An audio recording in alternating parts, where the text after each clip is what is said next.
Hello friends, welcome my YouTube channel में आप सबका स्वागत है। फिर से हम एक वीडियो के साथ आ चुके हैं, अपडेट वीडियो के साथ आ चुके हैं। आज की जो हमारी वीडियो होने वाली है बहुत ही इंटरेस्टिंग शानदार अपडेट के बारे में जो जानकारी है वो आप सभी को मैं यहाँ पर देने वाला हूँ। फिर से हम एक नई अपडेट और शानदार अपडेट के साथ आ चुके हैं, यानी कि रेलवे की वैकेंसी से रिलेटेड मैंने आपको काफ़ी चर्चाएँ की है और आपको मैंने अपडेट भी दिया है कि रेलवे की वैकेंसी 2024 के अंदर आएगी। तो फाइनली एक और नोटिस जो है वो जारी कर दिया गया है।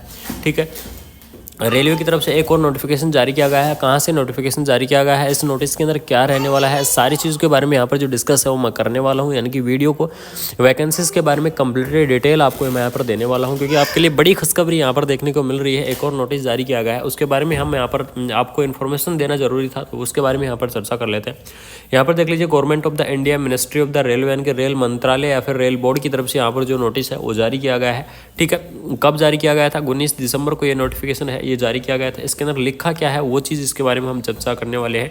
Engagement of the retired paramedical staff in the group C और ग्रुप बी के अंदर जो पैरामेडिकल स्टाफ है उनको क्या कहते हैं, वैकेंसीज के बारे में हम यहाँ पर जो चर्चा है वो किया गया है, तो उसके बारे में हम यहाँ पर चर्चा करते हैं। देख लीजिए, बोर्ड लेटर नंबर आपको यहाँ पर दिया गया है, रेफरल नंबर भी आपको यहाँ पर दिए गए हैं।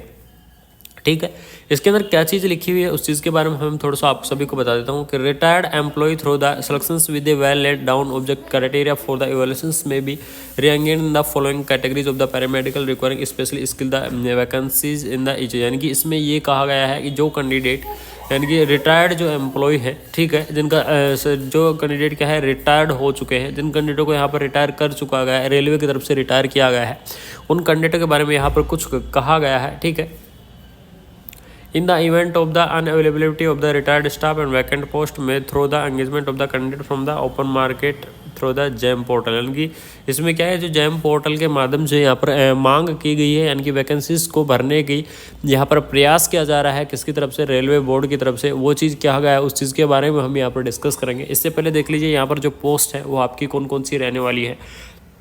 तो इसमें पोस्ट आपकी रहने वाली है नर्स की, सबसे बड़ी और सबसे इम्पोर्टेंट पोस्ट। यानी कि काफ़ी कैंडिडेट वेट कर रहे थे, सभी कैंडिडेट इस चीज़ का वेट कर रहे थे, तो वो पोस्ट है वो आपकी यहाँ पर दे दी गई है। यानी कि नर्स की पोस्ट आपको यहाँ पर अवेलेबल कराई गई है। दूसरी पोस्ट है आपकी ऑडियोलॉजिस्ट की है। तीसरी पोस्ट आपकी ओटी टेक्नीशियन की है। ठीक है, कार्डियक टेक्नीशियन की आपकी पोस्ट दी गई है, डायलिसिस टेक्नीशियन की, लेबोरेटरी टेक्नीशियन की, और सबसे बड़ी इंपॉर्टेंट आपकी फार्मासिस्ट की पोस्ट भी यहाँ पर अवेलेबल कराई गई है। क्योंकि रेलवे के अंदर काफ़ी कैंडिडेट वेट करते रहते हैं, सर कौन कौन सी पोस्ट आने वाली है रेलवे के अंदर और कब तक आने वाली है। तो पोस्ट यहाँ देख लीजिए, आपको नर्स की पोस्ट भी आपको यहाँ पर देखने को मिल जाएगी, फार्मासिस्ट की पोस्ट भी आपको यहाँ पर अवेलेबल कराई गई है, फिजियोथेरेपिस्ट की पोस्ट भी आपको यहाँ पर दी गई है, रेडियोग्राफर की पोस्ट भी आपको यहाँ पर दी गई है, डाइटिशियन है, रेस्पिरेटरी टेक्नीशियन है। इस प्रकार से काफ़ी अलग अलग पोस्ट आपको यहाँ पर अवेलेबल कराई गई है। यानी कि ये मान लीजिए 17 या 18 पोस्ट आपको यहाँ पर दी गई है इस नोटिस के अंदर। ठीक है, और ये नोटिस क्या कहाँ से जारी किया गया है? रेलवे बोर्ड की तरफ से नोटिस है, ये जारी किया गया है। और इस नोटिस के अंदर जो पोस्ट है आपको दी गई है, यानी कि आपकी 2024 के अंदर जो वैकेंसी है, यानी कि रेलवे की वैकेंसी है वो आपकी आने वाली है, इसमें कोई शक नहीं है। ठीक है, मैंने आपको पहले भी अपडेट दे दी थी कि रेलवे की वैकेंसी 2024 के अंदर आएगी। धीरे धीरे क्या है, प्रोसेस में चल रही है अभी चीज़ें। ठीक है, जैसे ही प्रोसेस कंप्लीट होती है तो आपके पास ऑफिशियल नोटिफिकेशन पहुंच जाएगा रेलवे का। ठीक है, यानी कि पहले जो नोटिस जारी किया गया था उसमें कंप्लीट चीज़ें दी गई थी, वो चीज़ मैंने आपको बताया है। उसके बाद में फिर से ये नोटिफिकेशन है ये रिलीज़ कर दिया गया है रेलवे बोर्ड की तरफ से। ठीक है, उन्होंने ये कहा कि ये वैकेंसी आपकी आने वाली है, यानी कि ये 17 वैकेंसी आपकी रेलवे के अंदर निकाली जाएंगी, 2024 के अंदर निकाली जाएंगी। इस चीज़ को आप जरूर ध्यान रखें। ठीक है, बात करते हैं क्वालिफिकेशंस के बारे में, थोड़ा सा चर्चा कर लेते हैं कि क्या क्वालिफाई रहने वाले हैं इस वैकेंसीज़ के लिए। तो क्वालिफिकेशन की अगर मैं यहाँ पर बात करूँ तो बीएससी नर्सिंग कैंडिडेट हैं वो इस वैकेंसी को जरूर अप्लाई करें। उसके बाद में जो पोस्ट बीएससी नर्सिंग कैंडिडेट हैं वो भी इस वैकेंसी को अप्लाई कर दें। एमएससी नर्सिंग कैंडिडेट भी क्या कर सकते हैं, इस वैकेंसी को अप्लाई कर सकते हैं, क्योंकि रेलवे बहुत ही अच्छी जॉब है, सैलरी यहाँ पर बहुत अच्छी खासी रहने वाली है। तो एमएससी कैंडिडेट इसको जरूर अप्लाई करें। बात है जीएनएम वाले कैंडिडेटों की, जो जीएनएम वाले कैंडिडेट है वो क्या करें, तो मैं आप सभी को बता दूँ तो इसके अंदर 2 पॉइंट आपको मैं देने वाला हूं, क्योंकि अभी तक ऑफिशियल नोटिफिकेशन के अंदर कंफर्मेशन नहीं हुआ है। इस रेलवे के अंदर क्या है, कभी कभी 2 ईयर का एक्सपीरियंस मांग लेते हैं, कभी आपको 1 ईयर का एक्सपीरियंस यहाँ पर मांगा जाता है बोर्ड की तरफ से। ठीक है, तो अपना एक्सपीरियंस है तो अपना एक्सपीरियंस भरवा के आप जरूर तैयार रखें इस चीज़ को। ठीक है, उसके बाद में नेक्स्ट यहाँ पर देख लीजिए आपकी जो सैलरी है वो कितनी रहने वाली है, ये चीज़ आपके लिए ज़रूर मैं इन्फॉर्म करूँगा इस वीडियो के अंदर कि सैलरी कितनी रहेगी आपकी इस वैकेंसीज़ के अंदर। तो आपकी जो सैलरी रहने वाली है उस सैलरी के बारे में हम यहाँ पर जो चर्चा है वो करने वाले हैं। सैलरी आपकी रहेगी, बेसिक आपका रहता है 44,900 रुपये के आसपास यहाँ पर बेसिक है। वो आपका रहता है, ठीक है। और 44,900 रुपये बेसिक रहकर इसके अंदर आपको टीए जुड़ता है, डीए जुड़ता है, एचआर जुड़ता है, जितने भी अनाउंस आपके दिए जाते हैं वो सभी अनाउंस जुड़कर इसके अंदर लगभग आपकी जो सैलरी पहुंच जाती है 75,000 के आसपास जो सैलरी है उससे यहाँ पर स्टार्टिंग होती है, यानी कि 75,000 के आसपास स्टार्टिंग की जाती है यहाँ पर सैलरी की, ठीक है। तो ये हो गई सैलरी के बारे में बात, ठीक है। उसके बाद में एज रिलैक्सेशन के बारे में यहाँ पर चर्चा कर लेते हैं कि एज रिलैक्सेशन यहाँ पर क्या रहने वाला है।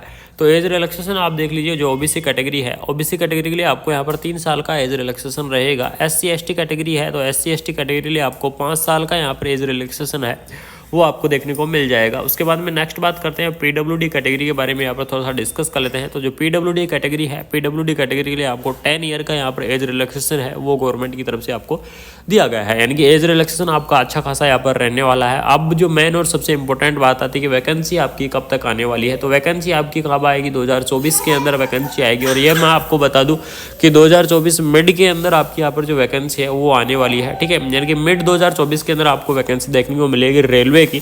अगर कोई न्यू अपडेट आती है या फिर कोई और नोटिफिकेशन जारी होता है तो वो चीज़ मैं आपको यहाँ पर जरूर बताने की कोशिश करूंगा, ठीक है। सबसे पहले आपके पास कोशिश करूंगा कि टाइम से मैं आपको पहुंचाता रहूं, जो भी नोटिस आते हैं रेलवे से रिलेटेड उन नोटिसों को यहाँ पर मैं आपको इन्फॉर्म देता रहूं, टाइम टू टाइम इन्फॉर्म देता रहूं। तो जो भी नए कैंडिडेट हैं चैनल को सब्सक्राइब जरूर कर लीजिएगा, साथ ही साथ बेल आइकन को ऑन कर दीजिएगा, जिससे ऐसे ही अपडेटेड आपके पास टाइम से पहुँचती रहेंगी, ठीक है। अगर वीडियो अच्छी लगी तो चैनल को सब्सक्राइब कर दीजिएगा। Thank you.